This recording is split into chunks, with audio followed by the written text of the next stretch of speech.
Adventist World Radio, The Voice of Hope. Radio feon'ny fanantenana na ny AWR.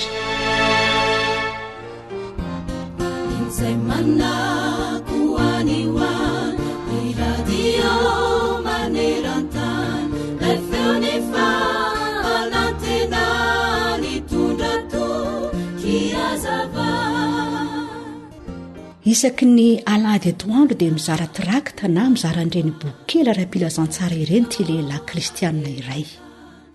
Tamin'ity indray mitoraka ity anefa dia avo be ny orana. Na tsy aro sasatra ilay lehilahy ka nanapa-kevitra hijanona ao an-trano. Dada, tsy handeha ianao? Hoy ny zanany 12 taona. Tsy handeha fa avo be ny orana anaka. Dada, hoy ihany izy, fa angaha tsy mamonjy olona Andriamanitra rehefa avy ny orana? Ao fa hosoloko ny zanany. Za no handeha dada? Dia lasa izy. Tsy misy olona eny an-dalana satria avy ny orana. Nataony tamin'ny boaty fasiana taratasy isan'ny trano, ilay boky kely na tirakta. Tamin'ny farany kosa tapa-kevitra andondona tao amin'ity trano iray izy. Vehivavy lehibe vesara ny fahoriana sy ny famoizam-po no hitany teo amin'ny varavarana. Ary izy tamin'ny mpitsikina. Niny ho tonga eto aminao mba hitondra filazantsara ho ilay tovolahy. Faly ilay vehivavy ary ny fotoana manaraka an'iny. Rehefa nakany am-piangonana ilay ramatoa dia nijoro vavolombelona toy izao. Sotra n'Andriamanitra satria nandefasany iraka kely tamin'ny alady teo. Tao anatin'ny famoizam-po satria maty ny vadiko sy ny zanako lahy ka nanapa-kevitra hamono tena. Tapoka teo anefa dia nisy nandondona ka nanome anty taratasy ity. Rehefa novakiko dia tsapako fa hay tia Andriamanitra ary tia mela ny eloko. Nangataka mpamelana taminy ka novonjeny. Afaliana ny azy mianaka saingy hafaliana be lavitra ny an-danitra noho ny mpanota iray izay mibebaka. Eny, mamonjy tokoa Andriamanitra na avy aza ny orana. Endrim-piaino namana. Ny asa fitoriana dia afaka atao amin'ny fomba maro samihafa. Andriamanitra dia afaka manolotsaina anao eny am-pandehanana eny. Tsy tokony voasaka ny trangan-javatra maro samihafa ny asa fitoriana izay atao. Eny na dia avy aza ny orana. Sarobidy tokoa eo anatrehan'Andriamanitra ny amin'ny mpanota iray izay mibebaka. Ny mahazatra n'ilay iray mpianakaviana teto ny mizara tirakta na boky eny an-dalana. Ka rehefa avy ny orana dia toa tsy afaka manao an'izany izy. Ay na dia tsy misy olona azy eny an-dalana dia mbola misy fomba sy lalana ahafahana mizara izany any an-tokantrano. Ho antsika kristianina, ho aisoanao. Tandremo soa atao vato misakana ny fanatonanao an'Andriamanitra ny orana. Toy ny andeha hitory ny filazantsara, hamonjy fivoriana masina ihany kohatra, na hanao ny asan'Andriamanitra, hamonjy ny fiangonana, hanampy ny olona hafa sisa sy ny sisa. Aoka ho tsapantsika fa ny rahasoan'i Jesosy Kristy mihitsy aza no nafoy ny fahizay noho ny ambintsika. Ko andeha sika handany tenantsika. Mitoriany teny na amin'ny fotoana na tsy amin'ny fotoana. Timoty 2:2 ny andeny 2. Miteny ny Baiboly hanisan'andro no fonaina raisoao am-pofazamalaina fatomotrany andro izao.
ny ambasadora.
Radio femon'ny fanantenana.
atolotry ny feofanantenana ho anao tsara ho fantatra.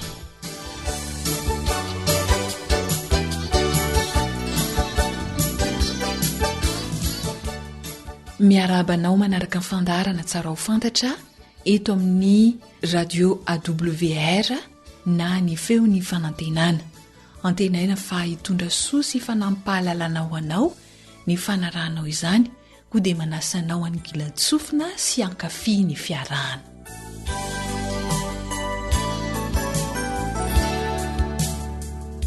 Inavy ary ny biby miloko fotsy sy mainty fantatrao. be deaibe e biby tsy fahita eto Madagasikara no fantarina an'io. Mety ho azoazonao an-tsaina ve? Ny matetika ahitana azy dia any amin'ireny horonan-tsary fanadihadiana ireny, indraindray ihany koa any amin'ireny sary miaina jeren'ny ankizy ireny. Biby lehibe izy fantatrao ve? Ny panda. Ny panda dia anaty fianakavian'ireo biby mampinono, mitovitovy amin'ny orsa izy, izay manana bika somary mivelabelatra, ngezangeza ihany koa. Eny tokoa milanja eo amin'ny 20 kilao ka hatramin'ny 520 kilao ny panda lehibe iray. Amin'ny akabeny dia mirefy 2 metatra sy 520 ny panda iray. Ny volony araka ny efa nilazaina teo dia miloko inona moa izy teo? Miloko mainty sy fotsy. Fantatra ihany koa amin'ny akabeny fa ny vavy dia kelikely kokoa noho ny lahy. Tsara ho fantatra fa misy karazany roa ny panda, dia ny panda lehibe sy ny antsoina hoe panda roa. Mety ho fantapantatrao ve hoe aiza ny toerana ahitana panda eto ambonin'ny tany? Mety ahita ny panda any amin'ireny toerana fiarovana zavaboary reny ianao, dia mivalan'ny zavaboary zany, fa kosa any Chine irery sisa no ahitana ny toerana misy ny fonenan'ny panda natoraly, izany hoe ahitana panda tsy voafefy. Ny toerana tena tiany dia eny an-tendrombohitra na koa anaty ala izay amin'ny toerana ambony. Ny tena ahitana azy be indrindra any Chine dia any Sichuan sy Tibet. Inona indray ary ny sakafon'ny panda? Mahatalanjona tokoa satria ity biby mampinono lehibe iray ity dia bararata tena hoan'ny sakafony. Tsara ho fantatra fa mba havoky ny panda lehibe iray dia mahalany bararata hatramin'ny 20 kilao eo izy ireny. Zay zany izy voavoky. Na dia lazaina hoe biby tsy mihinana nofom-biby aza ny panda, dia misy fotoana izay hinanany bibikely sy trondro ary atody ihany. Lazaina hoe biby vegetarien mantsy ny panda. Tsara ho fantatsika fa raha ny kibon'ny panda dia toy ny an'ireo biby mpihinana nofom-biby mihitsy, ary tokony ho iray amin'izy ireny izy raha ny fijery azy ety ivelany. Saingy ny hamaritana ny biby moa dia ny sakafo izay hoan'ny be indrindra sy izay tena fihinany, noho izany dia sokajiana ao anatin'ireo biby tsy mihinana nofom-biby ny panda, satria araka ny resantsika teo dia bararata no tena sakafo fihinany.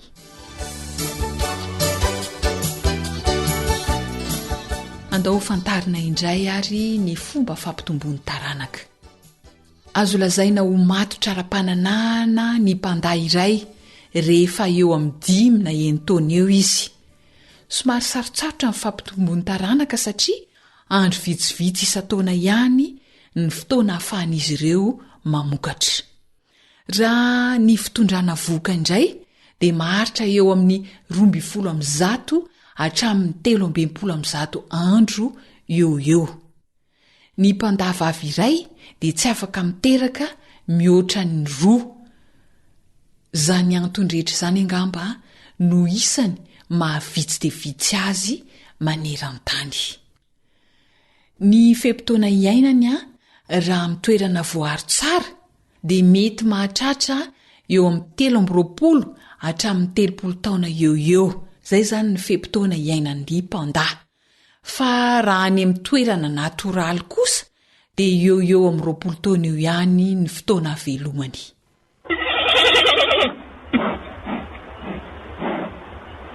Renao ve zany?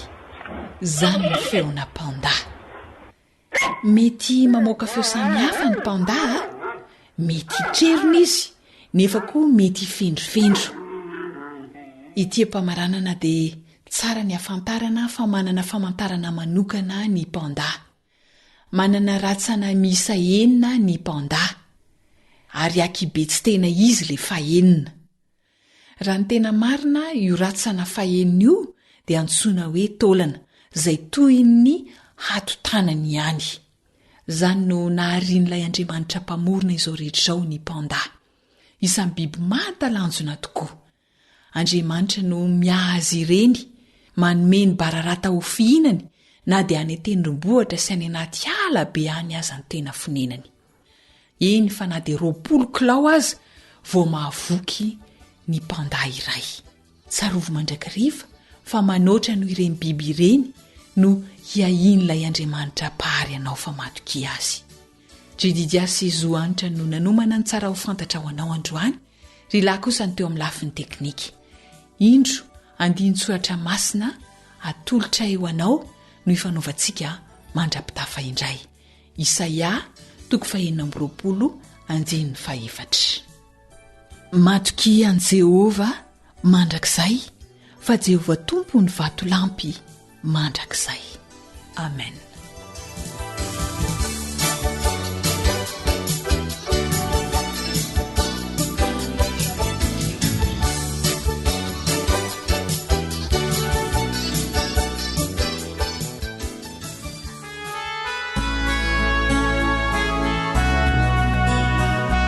Hasinas Group.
AWR Téléphone 033 37 106 13 034 06 797 62.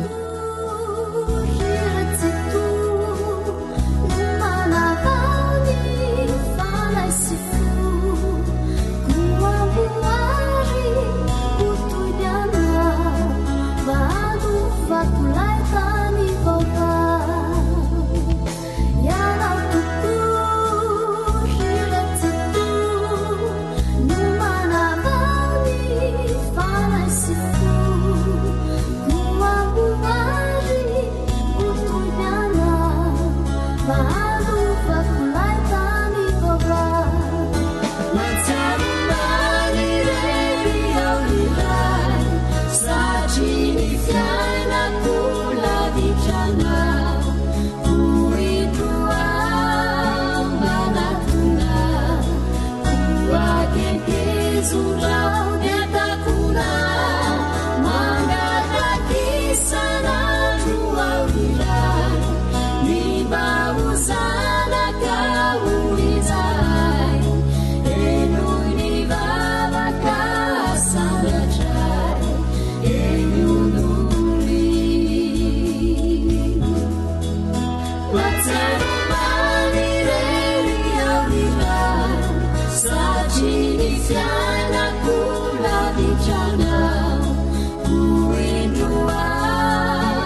AWR manolotra ho anao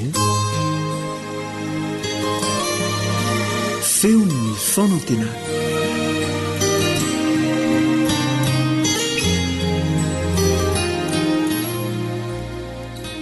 fifaliana ho anay ry-piainy malala ny miaona aminao amin'ny alalan'ity fandaharana izay atolotry ny radio adventiste maneran-tany ity.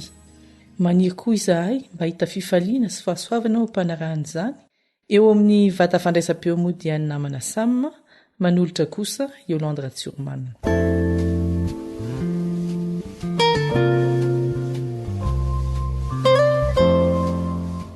Ndray andro ono nisy mpanjaka anankiray izay mba te hitsapa ny fahendren'ny mponina ao aminy ary nanao izao fanandramana izao. Natsony ireo mpanompony mba nisy vatobe eo amin'ny lalana miditra ao tanàna dia lasa izy nitazana lavidavitra hoe ahoana ny mba ataon'ny mpandalo. Dia nandalo ny mpitondra vokatra anankiray, mpitondra sarety, dia nasainy vily fotsiny ilay sarety fa dia tsy niraharaha iny ilay vatobe teo amin'ny arabe. Nandalo indray ny petsena, nahita ilay vatobe teo ampovoan-dalana, nojereny fotsiny io dia lasa izy ireo. Dia maro ny mpandalo nanesoesy ny mpanjaka nanao hoe efa tokony esoa ny mpanjaka io fa jereo tsy voabaiko ny akory ny mpanompony analan'io vatobe io.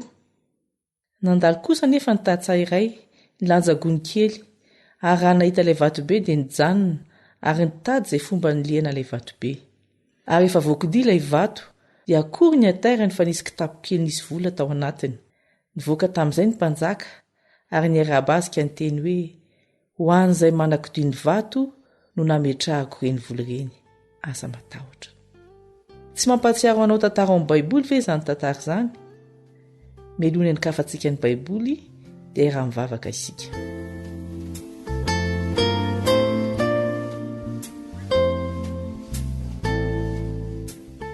Ray malala izay any an-danitro, misaotra anao izahay fa afaka manokatra ny Baiboly ary afaka handinika izany. Omeo fahendrena avy aminao izahay mba ho takatray izay tianao ambara aminay amin'ity anio ity. Amin'ny anaran'i Jesosy Kristy no angatahana izany vavaka izany. Amen.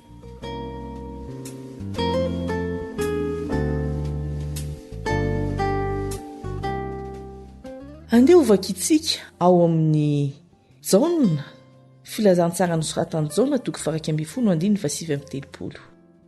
Jaona voalaza esory ny vato. Esory ny vato. Hofitintsika ny tantara. Nanana namana telo menadà Jesosy tao Betania. Lazarosy, Maria ary Marta.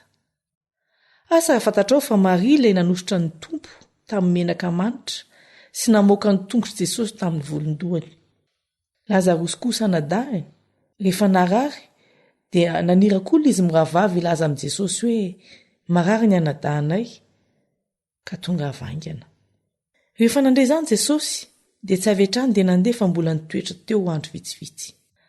Ary rehefa izany dia nilaza tamin'ny mpianatra Jesosy fa matory Lazarosy ka andeha hamoha azy izy. Ny tiany Jesosy lazaina dia hoe maty Lazarosy. Fa ny fahafatesana mantsy atao amin'ny Baiboly dia oharina amin'ny toromaso. Ny vatana iray manontolo no matory miala sasatra. Rehefa tonga any amin'ny tanànan'i Lazarosy Jesosy dia efa voalevina 4 andro izy. Ary andeha hovakitsika eo amin'ny Jaona 2:7-13. Jaona 2:7-13. Ary Maria rehefa tonga teo amin'izay nitoeran'i Jesosy ka nahita azy dia nikohaka teo amin'ny tongony ka nanao taminy hoe Tompoko, raha teto ianao dia tsy maty ny anadahako. Ary Jesosy no nahita azy nitomany sy ny jiosy izay niaraka taminy nitomany koa dia vonto ny fanahiny ka torakofotra izy. Tsara ny manamarika fa miara-ory amin'izay ory Jesosy. Vonto ny fanahiny ary eo amin'ny 5:17 amin'ny Jona 2:20 ihany dia voalaza fa Jesosy nitomany. Io no andininy fohy indrindra ao amin'ny Baiboly. Ampilazany zany ny fitiavan'i Jesosy ny olombelona sy ny alahelony amin'izay zavatra miatra amin'ny olona, indrindra fa ny fahafatesana. Mbola misy ihany anefa ny maneso manao hoe jamba aza sitrany, koa izay aretin'ny Lazarosy sakaizany maninona moa no tsy sotraniny. Ahoana voalaza eo amin'ny 9:7 dia vonto indray ny fanahin Jesosy ka nakeo amin'ny fasana izy ary zohy izany, sady nisy vato narindrina teo ka hoy Jesosy esoriny vato. Nametra-pantena ihany ny tenako hoe nanino Jesosy no niteny hoe esoriny vato. Azony natao mihitsy ny nibaiko io vato io hikodia, tahaka ny baiko ny tafo-idrivotra mbangina, nefa dia niteny Jesosy hoe esoriny vato. Ny azo malinjany fantaniana izany dia misy vato misakana ny olona tsy ho velona. Izay ny olombelona ihany no tokony hanala azy. Ny vato tokony esorin'ny olona dia ny vato izay misakana an Jesosy, ny vato izay misakana an'Andriamanitra. Ohatra, raha manampitsofina ny olona iray dia iny vato iny no tokony esorina. Raha mamilava ny olona iray dia ny fitrotoka ny vato tokony alana mba hahazahoan'Andriamanitra miasa ao aminy. Misy vato tokoa mantsy apetraky ny olona izay mahatonga azy tsy handray ny famonjena. Ka raha tsy tapa-kevitra mihitsy ny olona iray ary misafidy ny analany vato dia tsy misy azon'Andriamanitra tao. Tsy nazoto ny analany vato Maria satria mety efa maimbo ny razana. Kanefa Jesosy niteny taminy hoe eo amin'ny 5:7 Jona 2:20 ihany, tsy voalazako fa raha ino ianao dia ho hitanao ny voninahitr'Andriamanitra. 5:7 dia nesoriny ny vato. Ny finoana izany dia ny fankatoavana ny tenin Jesosy, fankatoavana ny tenin'Andriamanitra, fanarahana izay lazainy. Koa rehefa mino ianao dia afaka manala ny vato izay misakana an'Andriamanitra tsy asa. Vokatra izay finoana sy fankatoavana izay dia nitsangana tamin'ny maty Lazarosy. Misy tantara anankiray koa nefa ao amin'ny Baiboly izay maneho fa tsy nilaina ny nanakodiany vato. Andeha indray ho vakiantsika ao amin'ny filazantsara nosoratan'i Marka. Marka 5:12 ka 3:1. Ary rehefa afaka ny andro sabata dia lasa nividy zava-manitra Maria Magdalena sy Salome ary Maria ren'i Jakoba mba handeha hanositra ny vatin'i Jesosy. Ary noho ny maraina koa tamin'ny voalohany amin'ny herinandro, rehefa niposaka ny masoandro dia nakany amin'ny fasana izy ireo ary niresaka hoe iza re no anakodiany vato ho afaka amin'ny varavaram-pasana isolo antsika. Ento indray dia sahiran-tsaina ny vehivavy mpanaraka an'i Jesosy. Tia hanositra menaka manitra izay hitehirizana ny fatin'i Jesosy mba hateza izy ireo, izay tsy vita talohan'ny fandevenana ary tsy natao tamin'ny andro sabata fa andro fitsaharana ny sabata, tsy fanaovana raharaha. Koa ny andro voalohany amin'ny herinandro izy ireo, na ny alahady izany, mba hanaovana izany, kanefa kely ery. Vehivavy moa ny tena, ka very-hevitra sady niteny hoe iza re no anakodiany vato. Na ianao na izaho dia matetika koa no mivakiloha rehefa misy zava-tsarotra atrehana. Inona no atao? Misy vato be misakana anao ve? Misy olana na zavatra manelielina anao tsy havitanao ny adidinao? Asa fanompoana eritreretinao atao? Misy olana misakana anao tsy ahitan'i Jesosy ve? Na olana tsy hahafahanao mahita an'Andriamanitra? Tadidio ity voasoratra ao Marka 2:12 ity. Marka 2:12 fa noho nitraka izy dia indro fahitany fa efa voakidia ny ala ny vato, fa lehibe dia lehibe ny vato. Inona ny voalaza eto? Noho nitraka izy, izany hoe azo heverina fa niantso vonjy avy any ambony reto vehivavy reto, ka rehefa nitraka dia efa voakidia ny ala ny vato. Ary tsy vato kely izany, vato lehibe tokoa. Misy vato izay soan'Andriamanitra rehefa mangataka aminy ianao, rehefa mivavaka aminy, mitalao aminy. Tsy tokony ahay akory hoe iza no anala ity vato ity, tsy vitako ity. Fa Andriamanitra dia mandefa anjely melo lalana izay mametraka ny fitokisany aminy. Ary ity vato voakodia ity koa dia manambara fa tsy misy zavatra ety ambony tany afaka mamatotra an' Jesosy, fa nitsangana tamin'ny maty izy ary afaka mamonjy izay rehetra mino azy. Koa andeha hiantso azy isika amin'ity anio ity.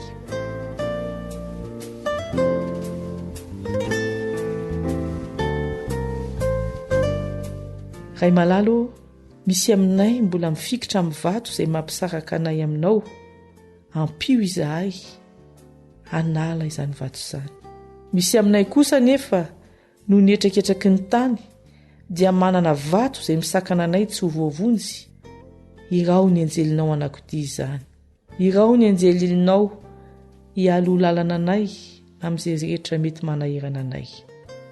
Aoka tsy hisy sakana ny mpiaino an'ity fandarana ity anio, tsy handray ny famonjena avy aminao. Fa amin'ny anaran'i Jesosy Kristy izay efa nitsangana tamin'ny maty, misolo vavanay eo anatrehany ray no angatahanay izany vavaka izany. Amen.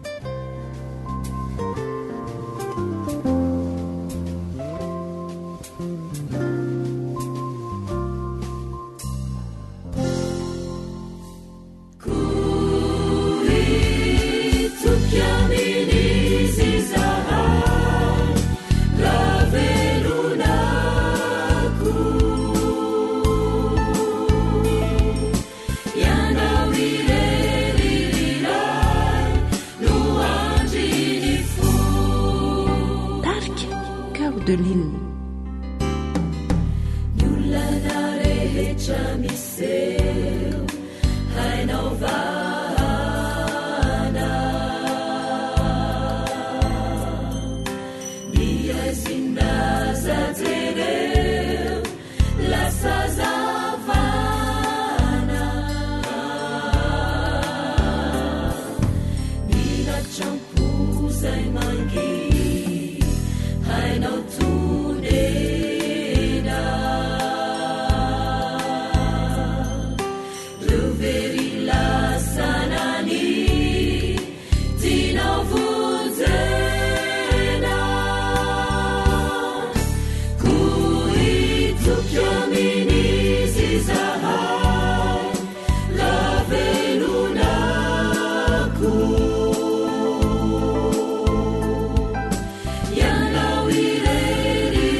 Fanantenana anjaratsy sahaza hainao arindra mitendrombohitraza hainao afindra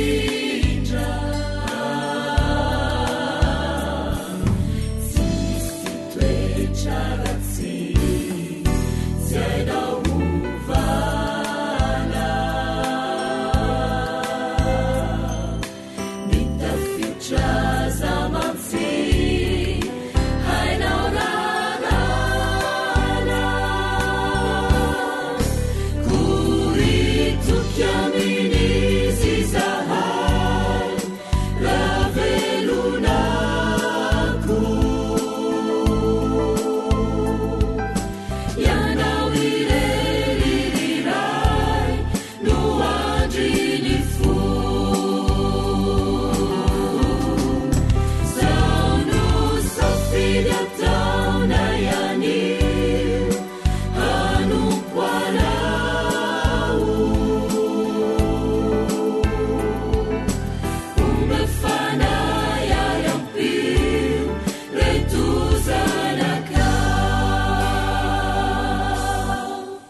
awr feon'ny fanantenana.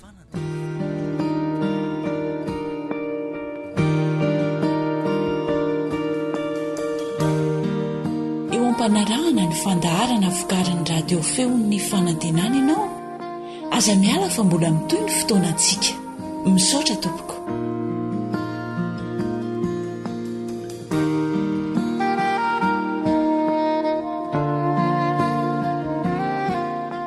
Raiso ny adresy ahafahanao mifandray aminay: awr malagasy @gmail.com. Misaotra tompoko.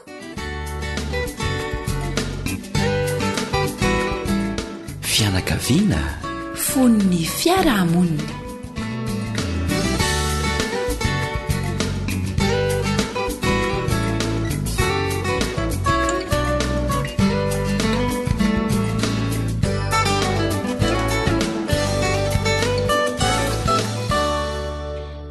Tafaraka amintsika fianakaviana tsy ankanavaka manaraka ny fandaharana. Mba tsapanao ve ary efa hitanao fa mahafinaritra ery anie ny mahita tokantrano milamina e? Ndray aman-dreny sy zanaka izay mifankahazo ao-po, mpivady mifankatia. Tsy misy tanteraka nefa, fa natao hifandamina sy hifanoro, hifanakalo hevitra ny mpivady mba hahasambatra ny tokantrano.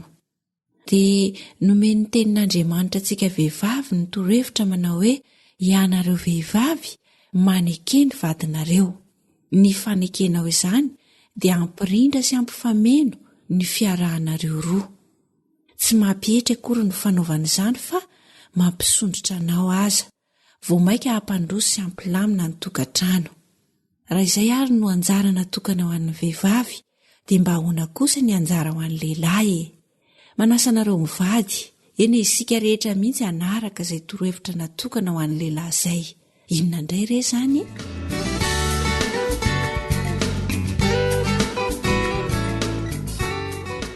Izao no voalaza amin'ny Efesianina 5:15 manao hoe: ianareo lehilahy tiava ny vadinareo. Ianareo lehilahy tiava ny vadinareo.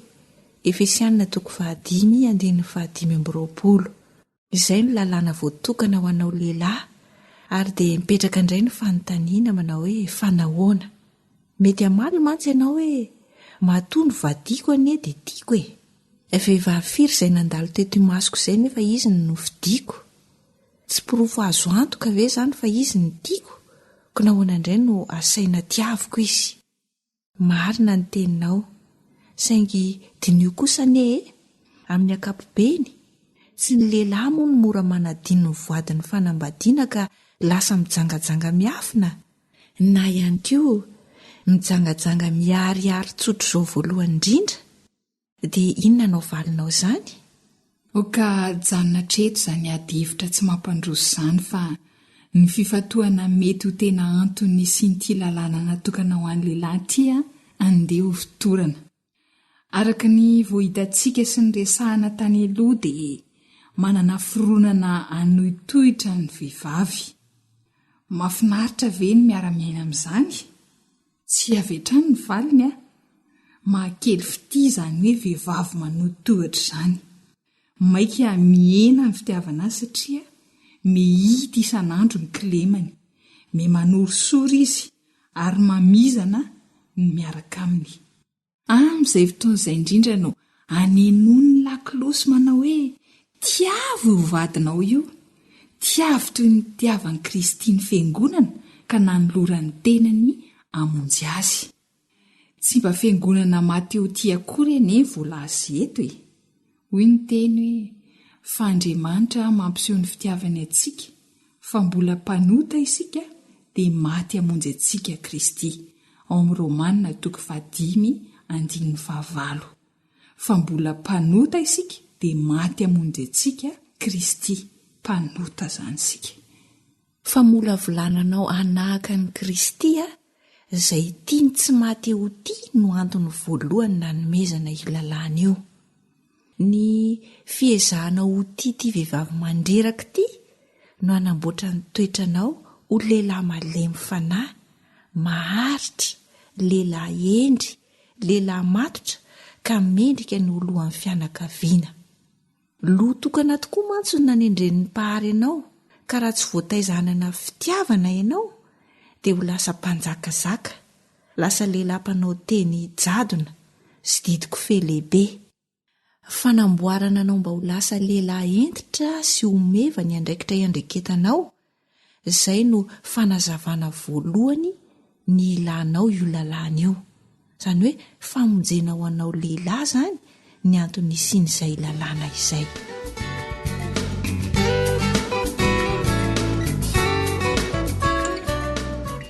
Ny fanazavana faharoa ihany koa dia efa nresantsika tany aloha. Nresantsika tamin'izay fa ara-voajanahary ny lehilahy mitady fahefana, fa ny vehivavy kosa dia mitady fitiavana. Ilain'ny vehivavy ny fitiavana.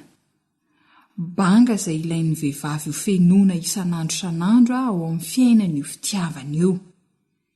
Izy ary ny mahita raha noho ny fitadiavan'ny fitiavana bebe koa ny antony hanohy toerana ianao lehilahy indray. Ny fanehoanao fitiavana amin'ny vadinao dia ahatonga azy hanajanao, hikarakaranao, hatoky anao, hanandratra anao ary hidiranao. Ny fitiavana mantsy dia toy ny bola fingotra iray. Rehefa tsipeny amin'ny rindrina izy dia miverina amin'izay nanipy azy ihany. Amin'ile herina ny pazany iny ihany mazotoa izany mamafy fitiavana fa ianao ihany no hijinja ny votsarany. Ary tadio fa izay mamafy kely dia kely no jinjainy, ary izay mamafy be dia be kosa no jinjainy. Hoy ny ten'Andriamanitra ao amin'ny Korintiana 2:7-5. Korintiana 2:7-5. Mahereza ary maneho fitiavana be dehibe amin'ny vadinao dia hiotony tombotsoany be dehibe ihany koa ianao. Ny vehivavy matsiaro tiavina mantsy dia miramirana sy mandimandina ary mitombo tarehy. Lavitra azy ny fahasarotam-piaro satria matoky ianao tanteraka izy. Lavitra ny vehivavy koa ny adaladala satria mahatsiaro misy vidiny eo anatrehanao izy rehefa tiavinao. Raha bangona izany izay voalazatra amin'izay ka hatramin'izao dia toy ny mahafamonjena anao ity lalàna ity no mahafamonjena azy ho an'ny vadinao ihany koa. Anampinanao ary mba tsy ho sahirana amin'ny faneho-pitiavana ny vadinao dia reto misy fomba 5 fanatanterahana izany. Araka ny fikarohana nataon'ny dokotera Gary Chapman sy dokotera Ross Campbell. Asehoy ny fitiavanao ny vadinao amin'ny alalan'ny fikasihana ara-batana, tsy hoe mikazo-tanana mamono akory ny hevitra izany Ankoatr'izay ihany koa dia ny teny manome lanja asehoy amin'ny vadinao izany. Amin'ny alalan'ny fotoana mamerahana ihany koa ny fanehoana fitiavana amin'ny vady. Ny zavatra atao hanampiana ny vadinao ihany koa dia efa fomba fanehoana fitiavana azy izany.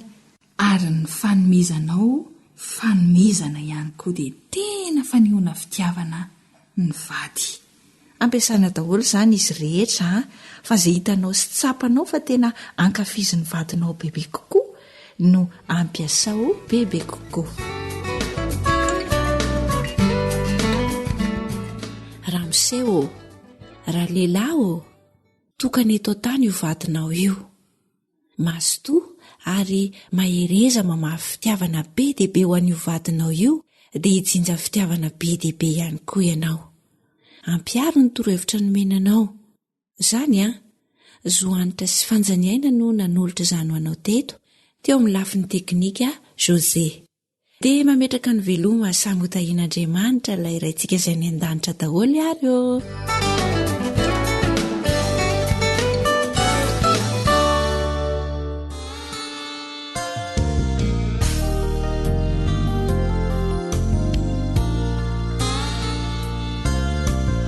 feon'ny anjomara mahajanga.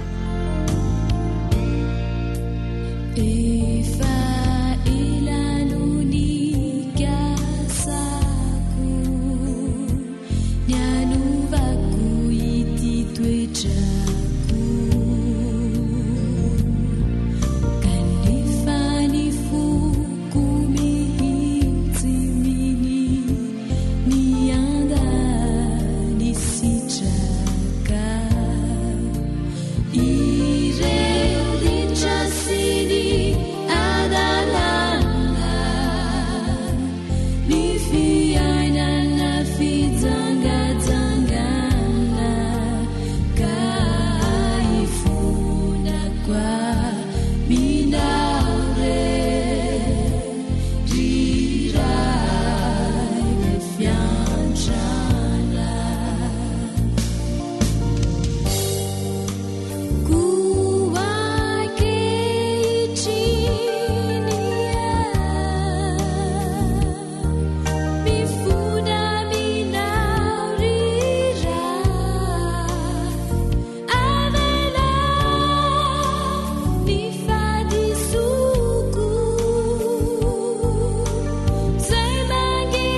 ilay feo ny fanantenana.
Ny teninao no fahamarinana.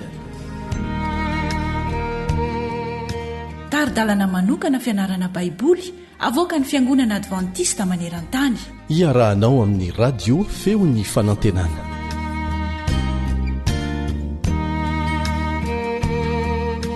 Tonga eo amin'ny famaranana sady zao fiarahantsika mianatra ny ten'Andriamanitra izao isika. Soratsika Andriamanitra no ireo fahazavana izay nomeny antsika nandritran'izay andro maromaro ny rahantsika nianatra teto izay. Mialoha ny idirantsika eo amin'izany famaranana izany dia manasanao hanondrika alohanao hiaraka hivavaka isika.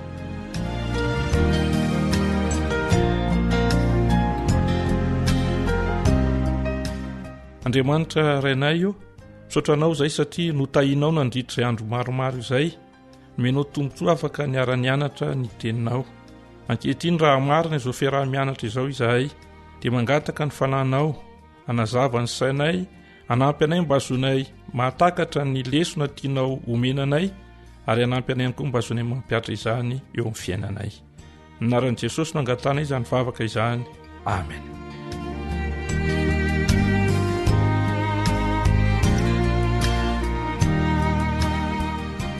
Andeha averintsika ny tsenjery aloha melohany idirantsika eo amin'ny famaranana.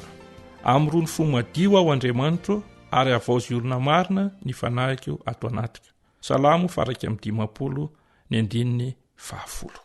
Nandritra n'izay fotoana maromaro ny rahantsika teto izay dia nianatra ny fanandraman'i Davida isika ny amin'ny fahotana izay nataon'i Davida, ny fananarina izay nataon'Andriamanitra tamin'ny alalan'ny tanam-paminany, ary ny aiky ny fahotany Davida dia nangataka fo madio tamin'andriamanitra izy tianana fitsarana mantsy davida ary misy lesona lehibe ho antsika izany araky nefa ny anarantsika teto dia andriamanitra ireryany no afaka mamorona vaovao indray ny fiainantsika mamorona fomadio ho antsika tsy vitantsika amin'ny herintenantsika izany fa mila ny fitariana sy ny fileferana eo ambany sitrapon'andriamanitra sy ny fanahy masina isika toy izao no nambaran'ilay mpanoratra kristianina antsoiny hoe Ellen White ao amin'ny boky patriarika sy mpaminany izay nosoratany mahakasika andrindra izay fianarana nataontsika izay patriarika sy mpaminany pejy 720 hoy izy sady lalina no vokatry ny fony fibebahany davida tsy nisy na inona nataony mba anarotsarona ny eloka vitany tsy nisy tara-paniriana kely akory andositra ny famaizana mananontany azy ny vavaka nataony fantany koa ny faharitony fanahiny mankala ny fahotana vitany izy tsy famelan-keloka fotsiny nangatahany fa fomadio koa hitany tamin'ireo teny fikasan'andriamanitra ho an'ny mpanota mibebaka ny pirofo ny famelan-keloka omeny sy ny fitahiany lanitra miverina amin'ny laony indray ny fanatitra ho an'i Jehova dia fanahy torotoro lavo davida fa natsangan'andriamanitra izy nanetitena sy niakeliko davida fa Saoly nanamavo ny fananarana sy ny kiribiby tao amin'ny fahotana ny tantaran'i davida no anankiray amin'ireo sary fanazavana mahery vaika indrindra omenantsika maneho ireo tolona sy fankapanahy atrehan'ny taranak'olombelona mba amin'ny fibebahana marina amin'andriamanitra ny zava-niatra tamin'i davida dia nanjary loharano-kery nandritry ny taonjato rehetra ny fandimby zanak'andriamanitra narivony maro voafitaka ka latsaka tao amin'ny fahotana no nahatsiaro ny fiaikeny eloka tamin'ny poatsora-po dia nahazo hery koa izy ireo ibebaka sy hiezaka izotra indray amin'ny lalan'ny didin'andriamanitra na iza ampitry ny fanahiny amin'ny fiaikekeloka tahak'izay nataon'i davida dia mahazo matoky fa misy fanantenana ho azy tsy mba nilavy ny tompo mihitsy ny fanahy iray tena mibebaka marina vaovao mahafalo antsika izany ry mpianoavana isany mino aho fa natonga antsika nandiny tena sy ny saintsaina lalina ny fanandraman'i davida izay niarahantsika nianatra teto irin'andriamanitra koa mba ananantsika tsiraray avy fitsara ny fahotantsika dia misakana izany fitsarana izany tsy ho fiainana ho atsika noho izany tahak'izay nataon'i davida dia mila miaiky no mampanota antsika isika mila miaiky mangataka famelan-keloka amin'andriamanitra isika satria azadino araka ny efa nianarantsika teto fa ny fahotana rehetra izay ataontsika dia ataontsika amin'andriamanitra ireny ary nianarantsika teto ihany koa fa ny fahotana izay niekena tahak'izay nataon'i davida dia tsy manaforana ovinanaoviana ny vokatra izany fahotana izany fa ny zavatra azo antoka kosa nefa dia izao omen'andriamanitra fo vaovao sika amboariny indray ny fiainantsika tsiraray avy ka na dia nanao fahotana mahatsiravina tahak'izay nataon'i davida azy isika satria sady nijangajanga izy namon'olona izy araka nefa narantsika teto dia dididimy tamin'ny didy 10 farafahakeliny no nitikain'i davida hitantsika nefa fa rehefa nilefitra teo ambanin'ny fitarian'ny fanahy masina davida natsapy izy fa tsinitsinina ary mila ny fanamboaran'andriamanitra indreo amin'ny fiainany dia namaly izany vavaka izany andriamanitra ne anampy antsika tsiraray avy mba ahatonga antsika ho resy lahatra ny amin'ny maharatsy ny fahotana ahatonga antsika hiaiky ny fahotantsika ahatonga antsika hibebaka izany hoe hiala amin'ireo fahazaran-dratsika mba hananantsika fomadio hananantsika fiainana vaovao indray eo ambany fitarian'ny fanahy masina azontsika miaina amin'ny mahazanak'andriamanitra atsika farana teo ny fiarahantsika mianatra misaotra antsika rehetra nahatra tamin'izany fiarahana izany mametraka ny mandram-peona ho amin'ny fotoana manaraka indray ny namanao pasteur Andrena Sojaona ary namana Kaleba ihany ny mbola teo amin'ny lafiny teknika hitantsika rehetra ny tompo amen.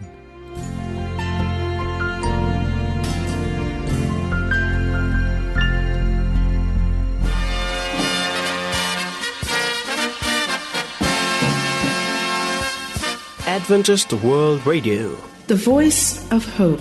Radio feony fanantenana.